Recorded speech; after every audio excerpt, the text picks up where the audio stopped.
기쁨으로 교훈을 크게 하며 존귀하게 하려 하셨으나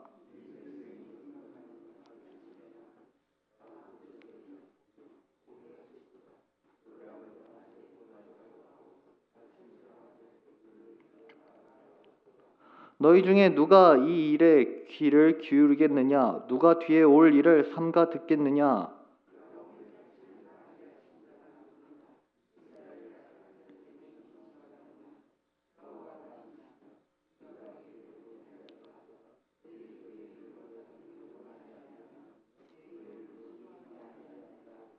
함께 읽겠습니다. 그러므로 여호와께서 맹렬한 진노와 전쟁의 위력을 이스라엘에게 쏟아 부으심에 그 사방에서 불타오르나 깨닫지 못하며 몸이 타나 마음에 두지 아니하는도다. 아멘. 오늘 본문의 내용은 이스라엘에게 돌아오라는 하나님의 부르짖음에 관한 내용입니다. 이스라엘은 세상을 향한 하나님의 보냄을 받은 사자이며 충성된 자이자 종이었습니다. 그러나 그들은 하나님이 아닌 자신들이 조각한 우상을 섬겼고 부어 만든 우상을 향해 우리의 신이라고 고백하는 이런 패역한 일을 저지릅니다. 하나님은 그런 이스라엘을 가만두시지 아니하시고 약탈자의 손에 넘기십니다. 백성들은 도둑을 맞고 탈취를 당하며 굴 속에 잡히고 옥에 갇힙니다. 그런 환경과 상황 속에서도 그들의 마음은 변하지 않습니다. 사방이 불타오르며 몸이 불타오르지만 그들은 깨닫지 못하고 마음에 두지 않습니다. 그럼에도 하나님은 이렇게 답답한 이스라엘을 버리시지 않고 사랑으로 그들을 돌이킬 것을 부르짖는 말씀이 오늘의 내용입니다. 내용 관찰 1번을 보시겠습니다. 이사야는 하나님께서 이스라엘을 백성을 어떻게 부르신다고 기록합니까? 18절에는 이렇게 기록되어 있습니다. 너희 못 듣는 자들아 들으라, 너희 맹인들아 밝히 보라. 하나님께서 이사야를 통해 이스라엘을 못 듣는 자들, 맹인들이라고 부르십니다.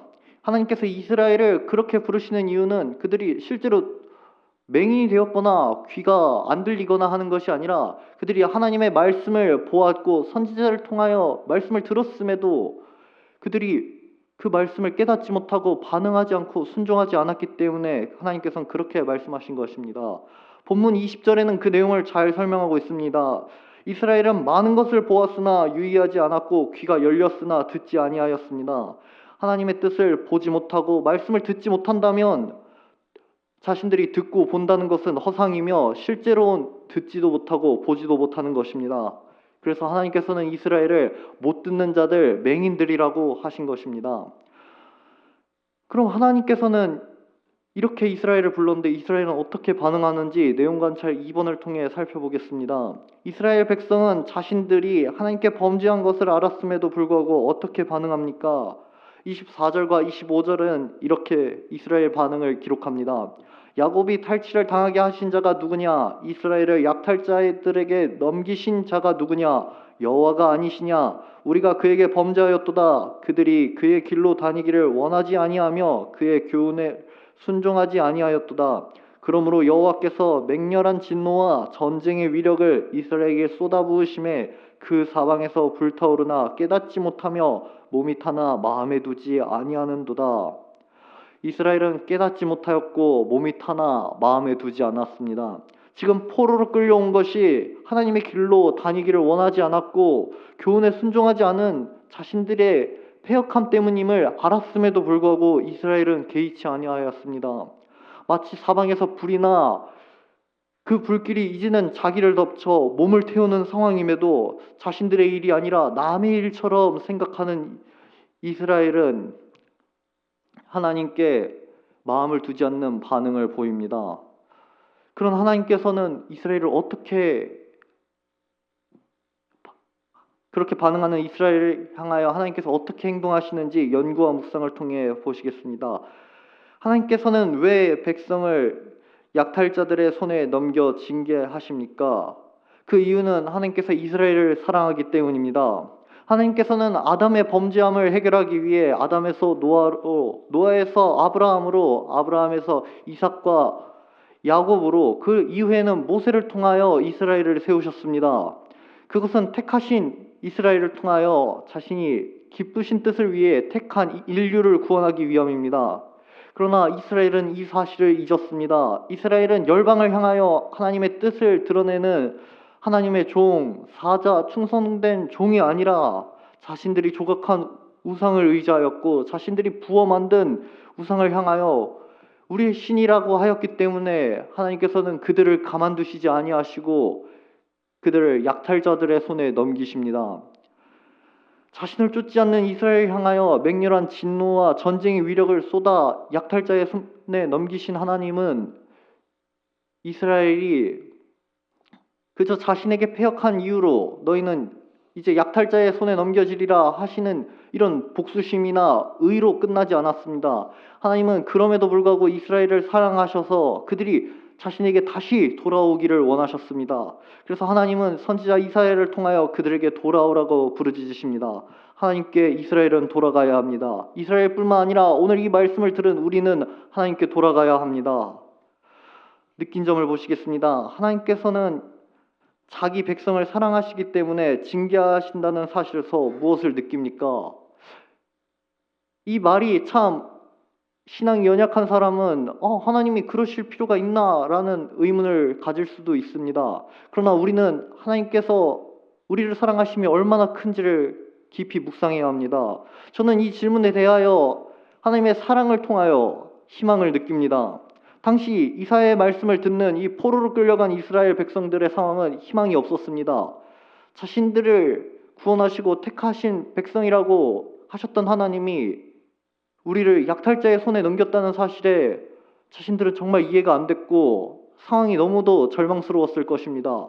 앞으로의 인생이 어떻게 되어갈지 앞날이 깜깜했고 절망뿐밖에 없었을 것입니다.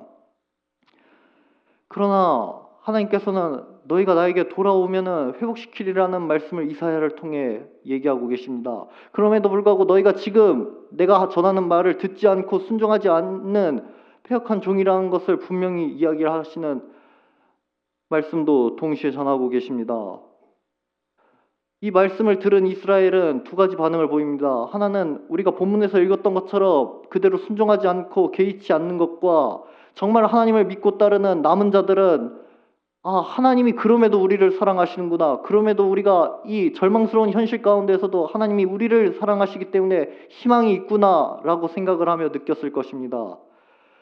하나님께 속한 자들은 이 말씀을 통해 하나님의 사랑을 통해 희망을 느꼈을 것입니다. 바로 그것이 징계를 통해 하나님이 우리를 사랑하신다는 것을 느끼는 참된 신자의 모습일 것입니다.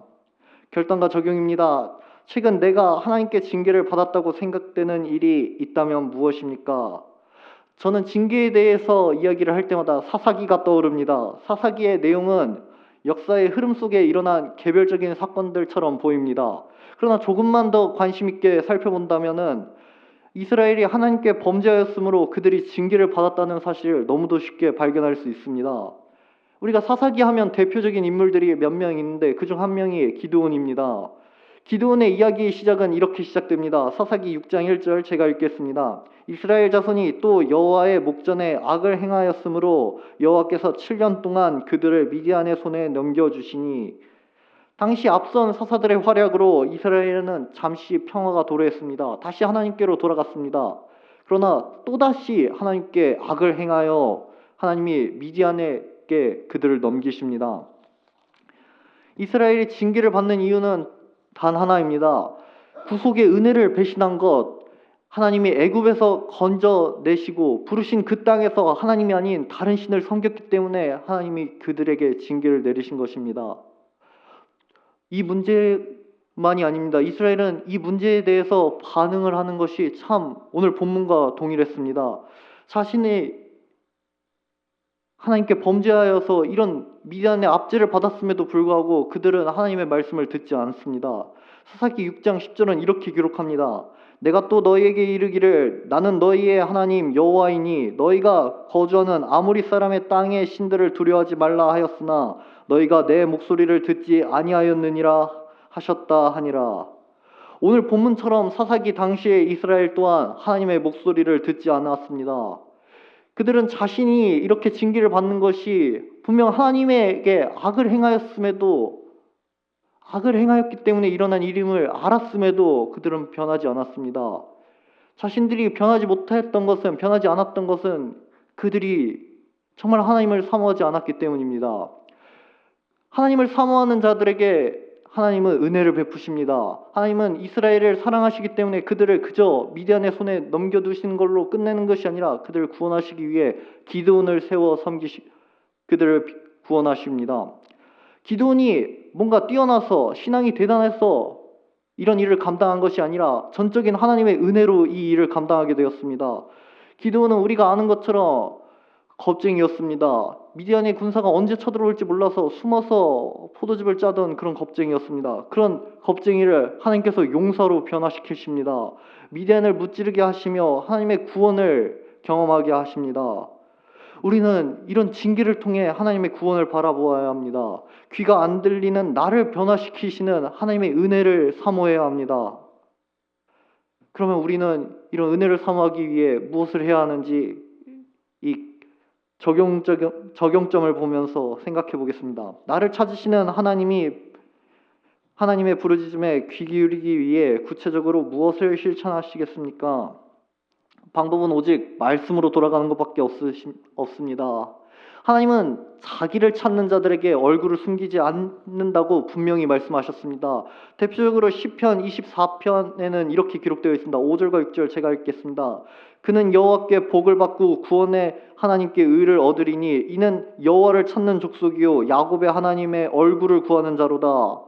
우리가 하나님을 찾을 수 있는 근거는 우리에게 있지 않습니다. 우리가 선해서 우리가 의로워서 하나님을 찾는 것이 아니라 하나님의 말씀에 하나님을 찾는 자에게 하나님이 구원의 은혜를 베푸시겠다고 하셨기 때문에 우리가 하나님을 찾을 수 있는 것입니다.